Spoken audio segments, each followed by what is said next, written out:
영하 30도에서도 잘만 살아왔는데 고작 영하 2도? 이건 추위도 아니지. 여기 한국의 겨울은 별거 아니라고 생각하며 교환학생으로 오게 된 캐나다 여대생이 있습니다. 하지만 공항을 나서는 순간 뼛속까지 파고드는 한기에 깜짝 놀라고 말았는데요. 그런데 더 충격적인 건 그 혹한 속에서도 반팔과 슬리퍼 차림으로 태연하게 거리를 활보하는 한국인들의 모습이었습니다. 심지어 손을 주머니에 넣지도 않은 채 여유롭게 걸어다니는 그들을 보며 그녀는 머릿속이 하얘졌다고 하는데요. 한국인들은 대체 어떤 사람들이길래 이런 날씨에도 끄떡없는 걸까요? 혹한에서도 살아남도록 진화한 거 아니냐며 그녀는 믿을 수 없다는 표정을 감추지 못했다고 합니다. 그러나 그것은 시작에 불과했습니다. 얼마 지나지 않아 그녀는 전혀 예상치 못한 이유로 한국을 떠나고 싶지 않다며 한국에서 살 수 있는 방법을 여기저기 찾아다니기 시작했다고 합니다. 도대체 그녀에게 무슨 일이 벌어진 걸까요? 영상 보시기 전에 좋아요와 구독 부탁드립니다. 안녕하세요. 저는 토론토 OCAD 대학교에서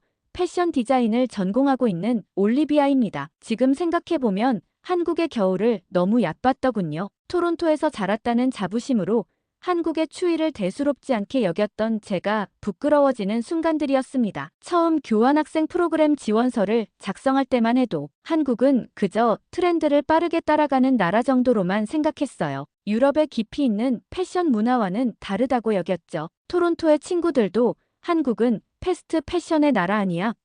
라고 하더군요. 하지만 최근 K-팝 아이돌들의 패션이 화제가 되면서 직접 한국의 패션 문화를 연구해보고 싶다는 생각이 들었습니다. 지원서를 쓰면서 한국의 패션 사진들을 찾아보게 됐는데 그때 봤던 영상들이 아직도 생생해요. 홍대나 가로수길을 걷는 젊은이들의 세련된 스타일, 화려한 메이크업, 독특한 헤어스타일까지 이런 걸 1년 동안 직접 경험하고 분석할 수 있다는 생각에 가슴이 두근거리더군요. 출국 준비를 하면서 친구들과 이야기를 나눴던 게 떠오르네요. 한국 패션이 요즘 대세라길래 직접 확인해 보려고 해 라고 말했더니 친구들이 궁금해하면서 이것저것 물어보더군요. 특히 한국의 겨울 날씨를 걱정하는 친구들에게 토론토는 영하 20도까지 내려가는데 그 정도 추위는 익숙해 라고 자신있게 말했던 게 지금도 귓가에 맴돌아요. 짐을 챙기면서도 패션을 최우선으로 생각했습니다. 파리에서 사온 캐시미어 코트, 밀라노 매장에서 구입한 고급 울 머플러,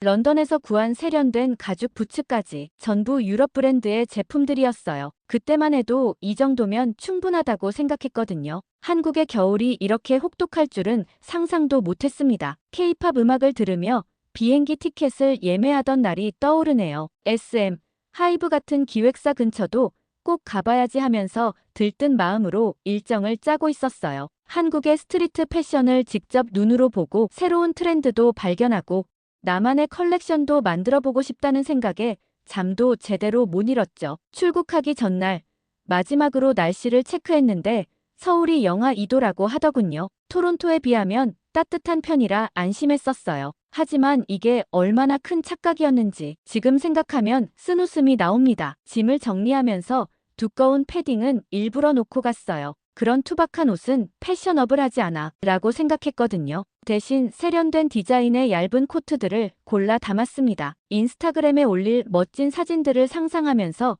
옷장 안의 아이템들을 하나하나 고르고 있었죠. 친구들과 공항에서 마지막 인사를 나누면서도 자신만만했어요. 한국의 패션을 완전히 새롭게 해석해서 돌아올 거야 라고 장담했던 게 생각나네요. 그때는 몰랐죠. 제가 얼마나 한국의 실용적인 패션 문화를 얕봤는지, 그리고 곧 제 생각이 얼마나 크게 바뀌게 될지를. 캐나다를 떠나기 전까지만 해도 한국 패션은 그저 트렌드를 쫓아가는 문화라고 생각했어요. 하지만 이제 와서 돌아보니 이런 제 생각이 얼마나 편협했는지 깨닫게 되더군요. 그리고 그 깨달음은 인천공항에 발을 딛는 순간부터 시작되었습니다. 인천공항에 도착하자마자 느껴진 한기에 온몸이 움츠러들더군요. 전광판에는 영하 2도라고 적혀 있었는데 이상하게도 토론토에서 느끼던 추위와는 전혀 달랐습니다. 캐나다에서는 영하 30도가 되어도 두꺼운 코트만 잘 입으면 버틸만 했었는데 말이에요. 공항 로비에 들어서는 순간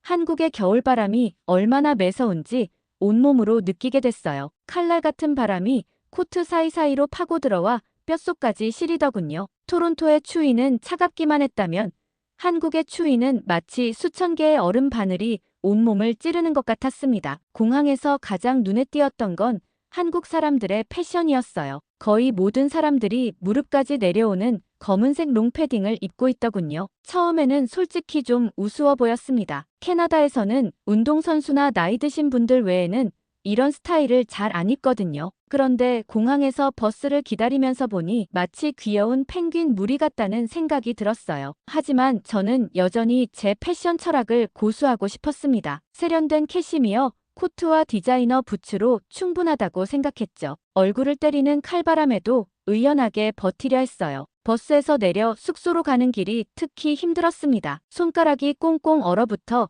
버스 카드도 제대로 못 찍을 정도였어요. 발끝은 이미 감각이 없어져 있었고 코트 주머니에 손을 넣어도 따뜻해지지 않았습니다. 지하철역으로 가는 길에 본 한국 여성들의 모습이 아직도 선명하게 기억나요. 다들 비슷한 스타일의 화장에 비슷한 머리 길이, 거기에 똑같은 검정색 롱패딩까지. 처음에는 이런 획일화된 스타일이 영 마음에 들지 않았어요. 패션은 개성을 표현하는 수단이어야 하는데 마치 교복을 입은 것처럼 보였거든요. 하지만 시간이 갈수록 손발이 더 얼어붙고 바람은 점점 더 매서워졌습니다. 결국 견디다 못해 명동 쪽으로 발걸음을 돌렸어요. 쇼핑몰에 들어가자마자 눈에 들어온 건 역시나 그 롱패딩이었죠. 매장 직원이 입어보라고 권하는데 그때까지도 마지못해 하는 마음이었어요. 하지만 롱패딩을 입는 순간 제 생각이 완전히 바뀌어 버렸습니다. 마치 따뜻한 이불 속에 들어온 것 같은 포근함이 느껴졌어요.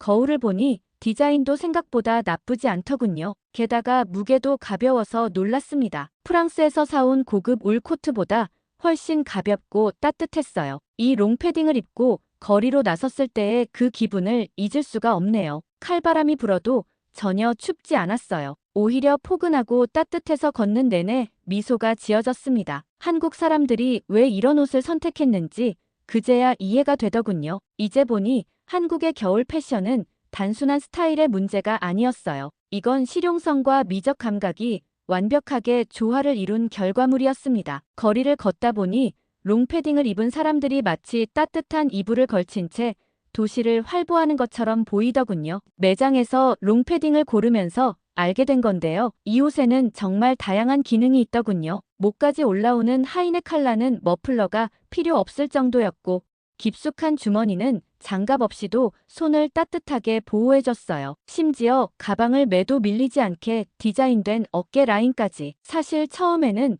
이런 디테일한 기능성에 놀랐어요. 패션이라고 하면 당연히 예술적인 디자인이 우선이어야 한다고 생각했거든요. 하지만 한국의 롱패딩은 실용성과 디자인의 경계를 완벽하게 허물어 놓았더군요. 게다가 가격도 유럽 브랜드의 코트에 비하면 훨씬 합리적이었습니다. 거리를 걷다 보면 이제는 다양한 색상과 디자인의 롱패딩이 눈에 들어와요. 검정색만 있는 줄 알았는데 파스텔톤부터 형광색까지 정말 다양하더군요. 특히 젊은 층에서는 패딩의 길이나 디자인으로 자신만의 개성을 표현하는 방법을 찾아낸 것 같았어요. 추운 몸을 겨우 추스르며 기숙사에 도착했을 때였어요. 한국인 룸메이트 지민 씨가 현관에서 저를 맞이하더니 신발 벗고 들어오세요. 라고 말하는 거예요. 순간 의아했죠. 캐나다에서는 신발을 신고 집안을 걸어 다니는 게 너무나 자연스러웠거든요. 처음에는 불편하다고 생각했어요. 매번 신발을 벗고 신는 게 귀찮기도 했고 바닥이 차가울까봐 걱정도 됐습니다. 하지만 이게 웬걸 신발을 벗고 방 안으로 들어서는 순간 놀라지 않을 수 없었어요. 바닥에서 포근한 온기가 전해져 오는 거예요. 어머, 바닥이 따뜻해요? 제가 놀라서 물었더니 지민 씨가 웃으면서 온돌이라는 걸 설명해 주더군요. 한국의 전통적인 난방 방식이라고 하는데 바닥 전체를 따뜻하게 데워서 방 전체를 덮이는 시스템이라고 했어요. 캐나다에서는 라디에이터로 공기를 덮이는 방식인데 아무리 세게 틀어도 바닥은 여전히 차가웠거든요. 그런데 이 온돌은 달랐어요. 발바닥부터 전해지는 따뜻함이 몸 전체로 퍼져나가는 느낌이 정말 특별했습니다. 사실 그날 저는 컨디션이 좋지 않았어요. 롱패딩을 사기 전까지 추위를 너무 오래 참았던 탓인지 감기 기운이 있었거든요. 목이 아프고 으슬으슬 춥더군요. 그런데 지민 씨가 온돌 바닥에 이불 깔고 누워있으면 금방 나아질 거예요 라고 하는 거예요. 처음에는 반신반의했어요. 바닥에 누워서 감기가 나을 리가 있나 싶었죠. 하지만 지민 씨의 말대로 따뜻한 이불을 깔고 누워봤어요. 신기하게도 시간이 지날수록 이불 안이 더욱 따뜻해지면서 온몸이 녹아내리는 것 같았습니다. 그렇게 1시간쯤 누워있었더니 정말 몸이 한결 나아지더군요. 목의 통증도 줄어들고 으슬으슬하던 한기도 사라졌어요. 마치 엄마가 따뜻하게 안아주는 것 같은 포근함이 느껴졌습니다. 이후로는 자연스럽게 바닥에서 생활하게 됐어요. 의자에 앉아서 공부하던 습관이 있었는데 어느새 책을 들고 바닥에 앉아있는 제 모습을 발견하게 되더군요. 노트북 작업을 할 때도 휴대폰을 볼 때도 바닥이 더 편했어요. 특히 놀라웠던 건 청소할 때였어요. 캐나다에서는 카펫을 사용하는데 청소하기가 정말 힘들거든요. 먼지가 카펫 속에 깊이 박혀서 아무리 청소기를 돌려도 깨끗해지지 않았어요. 그런데 온돌은 달랐습니다. 바닥을 대걸레로 한 번 닦아주기만 해도 깨끗해지더군요. 신발을 벗고 들어오는 문화와 온돌 시스템이 만나니 집안이 항상 청결하게 유지됐어요. 깔끔한 걸 좋아하는 제 성향에도 딱 맞았죠. 지민 씨 말로는 한국의 아파트는 거의 다 이런 온돌 시스템을 사용한다고 하더군요. 처음에는 의아했어요. 왜 수백만 가구가 똑같은 난방 방식을 쓸까? 하지만 이제는 이해가 돼요. 이건 단순한 난방 시스템이 아니라 수천 년간 이어져 온 한국만의 독특한 주거 문화였던 거예요. 온돌은 제 생활 방식 자체를 바꿔놓았어요. 바닥에 앉아서 식사하는 것도 자연스러워졌고 이불을 깔고 누워서 책 읽는 것도 익숙해졌습니다. 처음에는 낯설었던 이 문화가 이제는 너무 편안하게 느껴져요. 지민 씨가 재미있는 얘기를 해줬는데 예전에는 온돌방에서 김치를 숙성시키기도 했다고 해요. 바닥에 온기가 적당해서 발효에 딱 좋았다나 봐요. 정말 과학적으로도 대단한 시스템이라는 생각이 들었습니다. 어느 날 지민 씨가 진짜 온돌을 체험해보고 싶으면 찜질방에 가봐야 해요라고 하더군요. 찜질방이라는 단어는 처음 들어봤는데 지민 씨 말로는 한국의 독특한 문화 공간이라고 했어요. 호기심이 생겨서 바로 따라 나섰습니다. 찜질방 입구에 도착하자 먼저 실내복으로 갈아입으라고 하더군요. 처음에는 좀 어색했어요. 모르는 사람들과 같은 공간에서 실내복 차림으로 있다는 게 낯설었거든요. 하지만 안으로 들어가 보니 깜짝 놀랄 수밖에 없었습니다. 거대한 온돌 공간이 펼쳐져 있는데 수많은 사람들이 바닥에 편하게 누워있더군요. 마치 거대한 거실 같은 분위기였어요. 지민 씨가 이곳저곳을 안내해주는데 황토방, 소금방, 맥반석방 등 다양한 테마의 방들이 있었습니다. 처음으로 들어간 황토방에 누워보니 온몸이 녹아내리는 것 같았어요. 기숙사의 온돌도 따뜻했지만 이건 차원이 달랐습니다. 황토에서 은은하게 퍼져나오는 열기가 몸 구석구석을 따뜻하게 감싸주더군요. 가만히 누워있다 보니 옆에서 한국 할머니께서 말을 걸어오셨어요. 학생, 처음 왔지? 이렇게 누워있다가 땀이 촉촉하게 나면 밖에 나가서 식혜 한잔하면 그렇게 좋아. 정말 할머니 말씀대로 했더니 몸이 너무 개운해졌어요. 식혜는 처음 마셔봤는데 달콤하면서도 시원해서 땀을 흘린 후에 마시니 정말 좋더군요. 찜질방 안에는 식당도 있더군요. 맥반석으로 삶았다는 달걀을 먹어봤는데 일반 삶은 달걀과는 또 다른 맛이었어요. 가장 놀라웠던 건 불가마실이었어요. 80도가 넘는 온도라고 해서 처음엔 겁이 났는데 지민 씨가 잠깐만 있다가 나오면 돼요라고 하더군요. 들어가 보니 정말 숨이 탁 막히는 듯 했지만 나와서 식히고 나니 온몸이 가벼워지는 걸 느꼈습니다. 찜질방에는 놀거리도 많았어요. 노래방도 있고 게임기도 있고 만화책도 있더군요. 심지어 수면실이라고 해서 조용히 잠을 잘 수 있는 공간도 따로 있었습니다. 스파와 마사지까지 할 수 있으니 이건 그야말로 종합휴식 공간이었어요. 가장 신기했던 건 이용요금이었어요. 이 모든 시설을 2만 원도 안 되는 돈으로 이용할 수 있다니 믿기지 않았습니다. 24시간 운영한다고 하니 배낭여행객들에게도 정말 좋을 것 같더군요. 그리고 또 하나 정말 충격적인 건 한국인들의 시민의식이었어요. 이렇게 많은 사람들이 한 공간에 있는데도 전혀 불안하지 않았거든요. 다들 서로 배려하면서 조용히 휴식을 취하고 있었어요. 누군가 시끄럽게 하거나 불편하게 구는 일도 없었고요. 아이들부터 어르신들까지 한 공간에서 편안하게 쉬고 있는 모습이 정말 인상적이었어요. 캐나다였다면 상상도 못할 광경이죠. 이런 게 바로 한국에 발달된 시민의식이구나 하는 걸 새삼 느꼈습니다. 저녁이 되니 직장인들이 하나둘 들어오기 시작하더군요. 퇴근 후에 들러서 피로를 푸는 거라고 해요. 정말 기발한 발상이라는 생각이 들었어요. 찜질방 한 곳에서 휴식, 식사, 수면, 오락을 모두 해결할 수 있으니까요. 이곳에 오면서 한국의 온돌 문화가 얼마나 발전했는지 실감하게 됐어요. 단순한 난방 시스템을 이렇게 다양한 형태로 발전시켜 독특한 문화를 만들어냈다는 게 놀라웠습니다. 24시간 내내 안전하고 포근한 이곳이 한국인들의 일상에 자연스럽게 스며들어 있다는 게 참 신기하기도 했고요. 찜질방은 단순한 휴식 공간이 아닌 따뜻한 온기처럼 서로를 감싸 안는 특별한 공동체 문화였던 거죠. 이곳에서 보낸 시간들이 제 마음속에도 포근한 온기로 남을 것 같아요. 어느새 교환학생 프로그램이 끝나갈 무렵이 되었는데요. 마지막으로 한국에서 쇼핑을 하면서 이상한 기분이 들더군요. 가족들과 친구들을 위한 선물을 고르는데 자연스럽게 롱패딩 매장으로 발길이 향했어요. 처음 한국에 왔을 때는 이해할 수 없었던 패션인데 이제는 제가 적극적으로 추천하게 될 줄은 정말 몰랐습니다. 토론토로 돌아가기 전날 기숙사방의 온돌 바닥에 마지막으로 누워보았어요. 따뜻한 기운이 온몸으로 전해지는 걸 느끼면서 문득 걱정이 되더군요. 캐나다에 돌아가면 이 따뜻함을 어떻게 대체하지?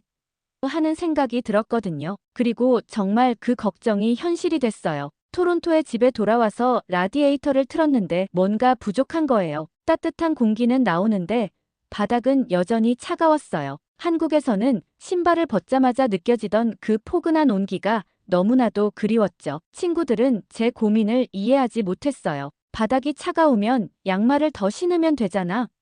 라고 하더군요. 하지만 이건 양말의 문제가 아니었어요. 두꺼운 양말을 신고 슬리퍼까지 신어봤지만 온돌에서 느꼈던 그 특별한 따뜻함은 찾을 수 없었습니다. 특히 아침에 일어날 때가 제일 힘들었어요. 한국에서는 바닥에 발을 디디는 순간부터 하루가 따뜻하게 시작됐는데 이제는 차가운 바닥을 피해 침대에서 슬리퍼까지 건너뛰기 신공을 발휘해야 했거든요. 책상에서 공부하다가도 문득 기숙사방이 생각났어요. 피곤할 때면 바닥에 누워서 잠깐 휴식을 취했던 그 시간들. 지금은 소파에 누워도 뭔가 허전하더군요. 바닥에서 올라오던 그 포근한 온기가 없으니까요. 결국 인터넷으로 한국 전기장판을 주문했어요. 배송비가 꽤 나왔지만 지금의 저에겐 그만한 가치가 있다고 생각했거든요. 전기장판이 도착하고 나서야 조금은 마음이 놓이더군요. 완벽하진 않지만 그래도 한국에서 느꼈던 따뜻함의 일부라도 느낄 수 있게 됐으니까요. 하지만 찜질방의 그 특별한 경험은